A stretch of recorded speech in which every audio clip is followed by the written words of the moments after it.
because tendons need to keep a level of stiffness in them, but they also need to be able to absorb the impact that we have with movement.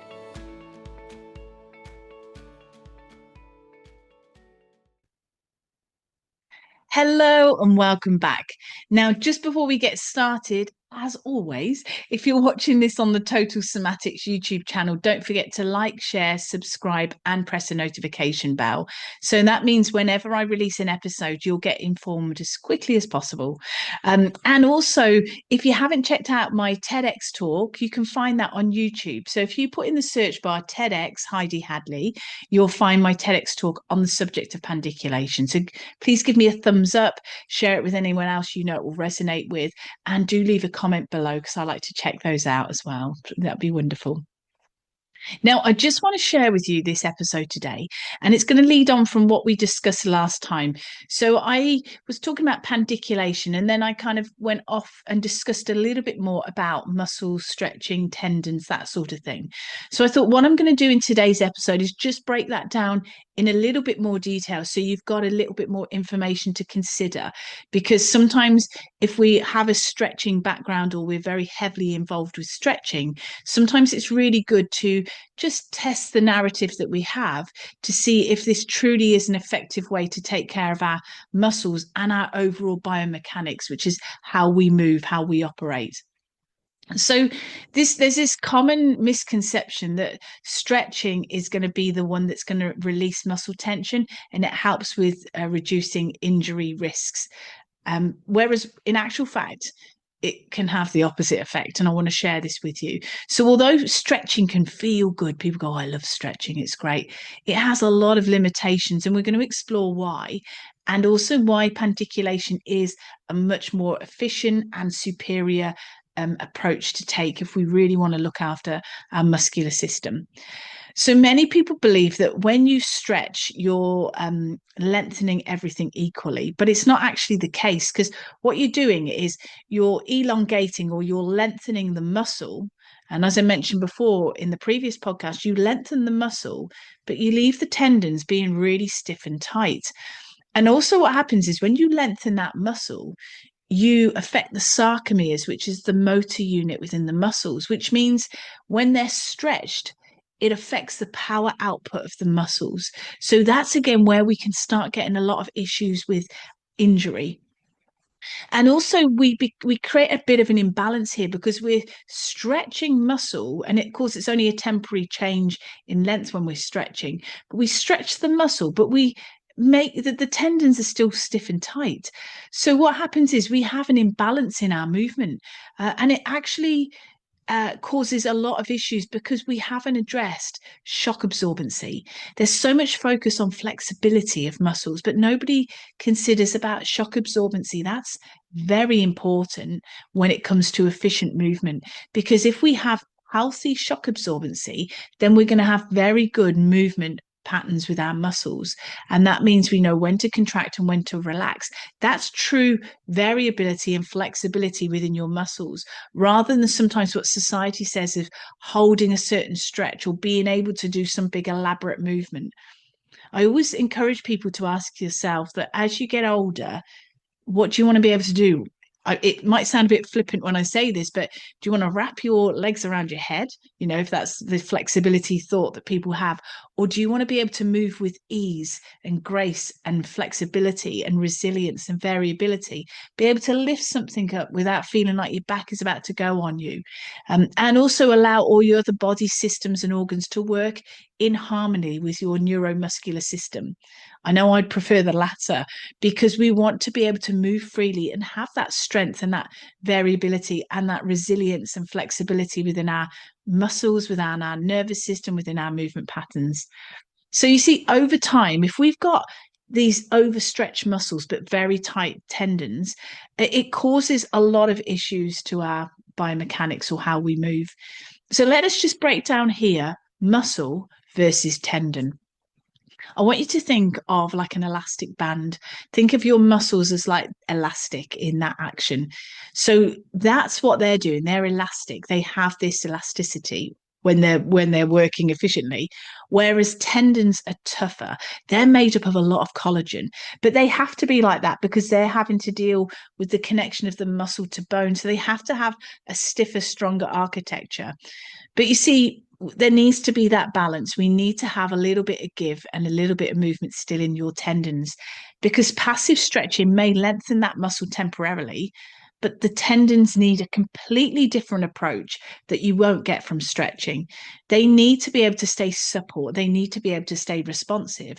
But when you stretch, as I've mentioned before, it's passive. So there's no education, there's no sensory information that's being relayed to those tendons to say, this is how we're going to stay supple, this is how we're going to stay responsive.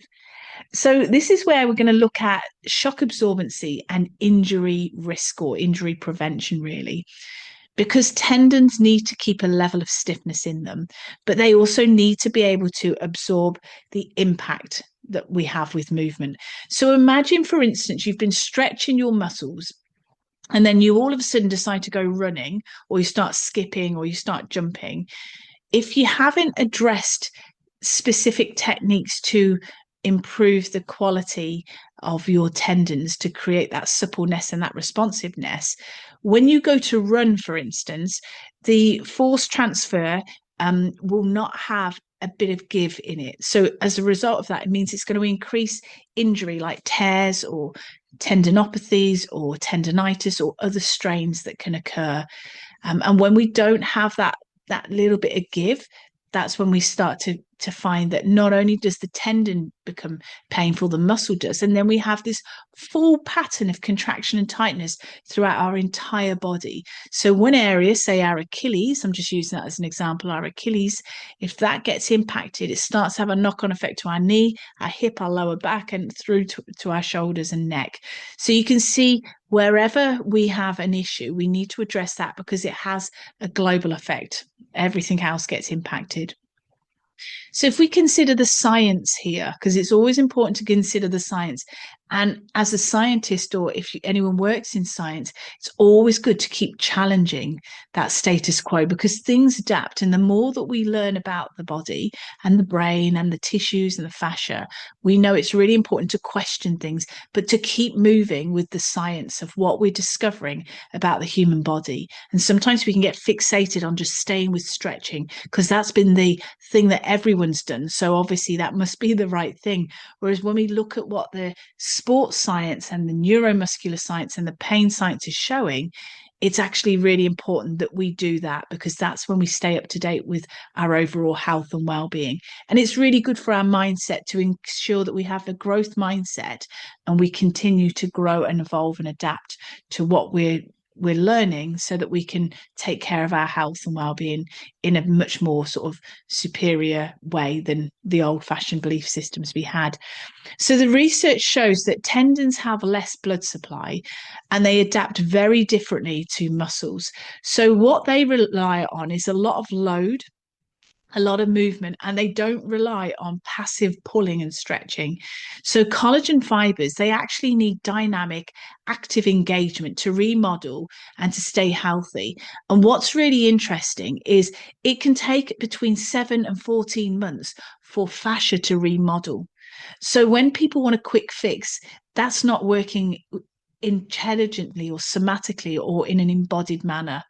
And that's why when we do our pandiculations, when we do clinical somatics, because we're working with our body, not with willpower and ego and pushing and trying to get responses and results immediately, we know that we are working with intelligent architecture that's been sculpted and molded for sometimes decades in a certain way, from habits, behaviors, emotional makeup, all those sorts of things. We need to allow that remodeling to happen. We will start to see results quickly, but when we're dealing with architecture like fascia, it takes a lot longer to remodel. So that's why it's playing the long game when we do somatics and we do pandiculation. This is where it's a lifestyle change. We're looking at what we can do now to take care of ourselves now, but all the way into the future as we remodel our architecture of our body so we get a much more intelligent, efficient body to work with throughout our entire future. So, as I just mentioned again, collagen fibers, they need dynamic, active engagement to remodel and stay healthy. So, that's why, again, if it's active, it means that it's got to be very much engaged with what's going on with activity, contraction, release within your muscle, and how that wakes up and organizes things with your brain. So, instead of just doing some static stretch or some particular hold, could we try a different approach? Could we try pandiculation?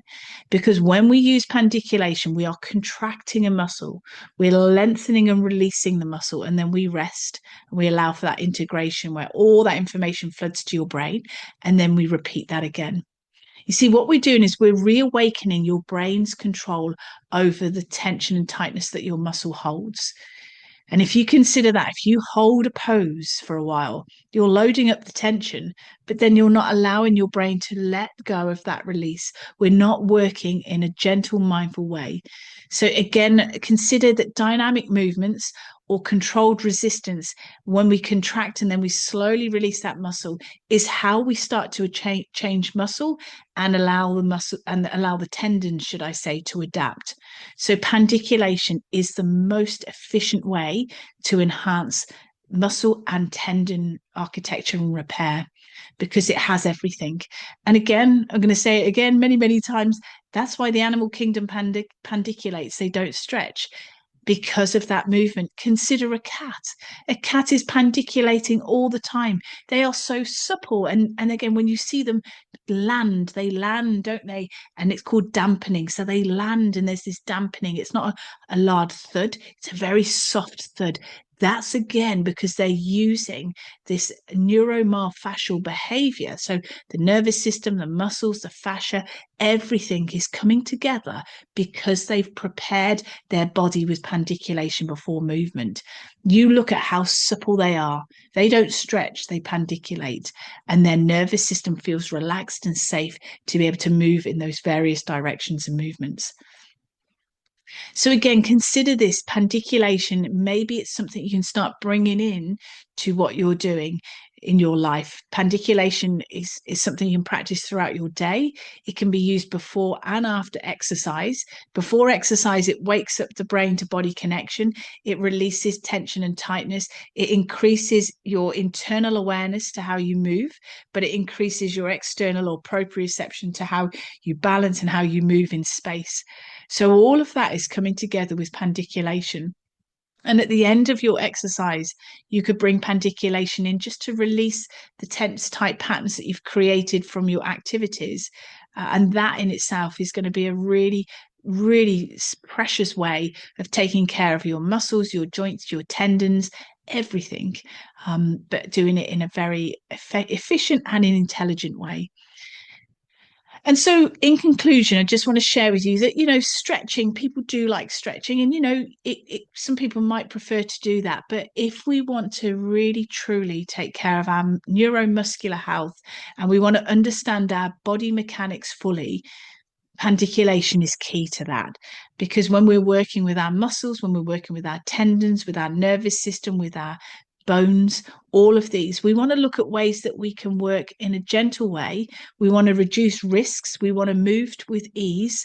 And we, again, want to work with your body, not against your body or trying to force it into something that could be quite uncomfortable. And then that signals danger to your nervous system. And as a result, you brace and tighten. Not only do you brace and tighten, but it alters your breath rate. That changes your heart. The way that your heart is beating, the amount of beat you have, and it starts to take you out of a gentle relaxation into a little bit more heightened state. So you may be lying there thinking, well, I don't feel like my heart's racing, but these little small signals are creating little braces and tightening and tension throughout your body if it's signaling that we're pushing too far. So again, explore practices like pandiculation, bring that into your life and start to notice how it has multiple effects, not just on your muscular system, it has massive effects on your internal system, right down to the cellular level, because pandiculation is changing things at a brain level and your brain is talking to every single cell within your body. So this is powerful work and it works on many layers on our emotional and mental well-being as well. So So it's really powerful work, and I'd love you to experience it firsthand. And I'd love to be there to support you every step of the way. So if this is something that feels like it's really resonating with you, if you go to totalsomatics.com, click on the join page. And when you click on there, if the membership doors are closed, you can leave your email address. And the next time I open the membership doors, you will be the very first to find out. And when you do, I will take you into the membership. I will guide you through everything that you have at your fingertips. You can really personalize your practice to what you need, and that can change all the time. So you have that option to change things within the membership. But I'm also very much involved in the membership. So I'm there all the time, being able to support you and do regular live sessions for everybody in the membership. So you have me to support you every step of the way. So I look forward to seeing you soon, sending you all my love and all my very best wishes. Take care. Bye. Thank you for joining me today. If you've enjoyed this episode, please leave a rating and also forward this on to somebody you know will benefit. To learn more about pain relief, plus how to improve your health and well-being, go to totalsomatics.com. Until next time, take care.